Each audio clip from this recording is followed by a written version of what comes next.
Une fois n'est pas coutume, vous nous trouverez plutôt en soutien de ce plan. Et j'en profite, si vous me le permettez, pour saluer notre collègue Noder, avec qui il a toujours été agréable de travailler. Voilà, je voulais le dire.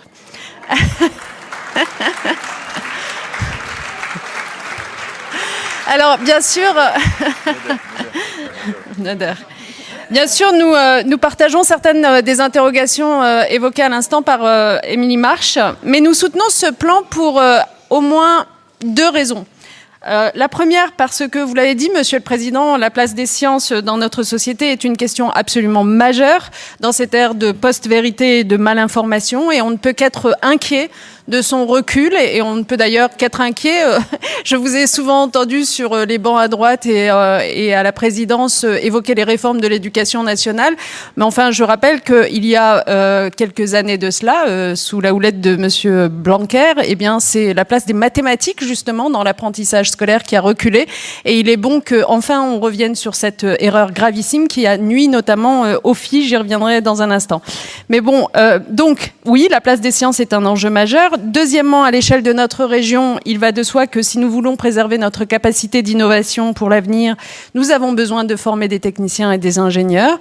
Le nombre d'offres d'emploi non pourvues dit suffisamment que nous manquons de compétences en la matière.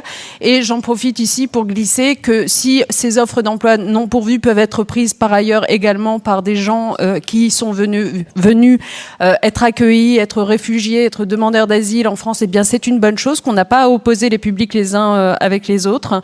Mais en tout cas, nous avons besoin d'en former davantage ici. Enfin, la troisième raison pour laquelle nous le soutenons, c'est que vous faites un effort pour diversifier le recrutement à l'entrée de ces formations d'ingénieurs et de techniciens, notamment en vous ouvrant davantage au BTS et IUT. Et ce faisant, vous touchez enfin du doigt quelque chose qu'habituellement vous semblez ne pas comprendre, à savoir que le meilleur moyen d'obtenir l'excellence, eh bien, c'est d'élargir la base, et notamment la base sociale de ceux qui y ont accès. Donc je suis très contente de voir que les choses évoluent ainsi. Je terminerai simplement en vous disant qu'il y a, me semble-t-il, une chose qui manque dans ce plan, qui pourrait l'agrémenter, c'est le fait que les actuels élèves ingénieurs ou techniciens, vous l'aurez remarqué, cherchent de plus en plus dans leur formation un sens, une éthique, et notamment dans le rapport particulier au changement climatique qui traverse toute cette jeune génération.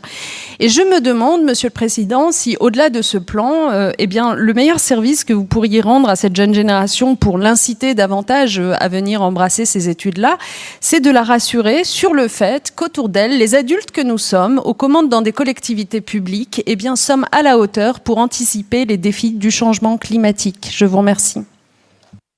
Merci beaucoup.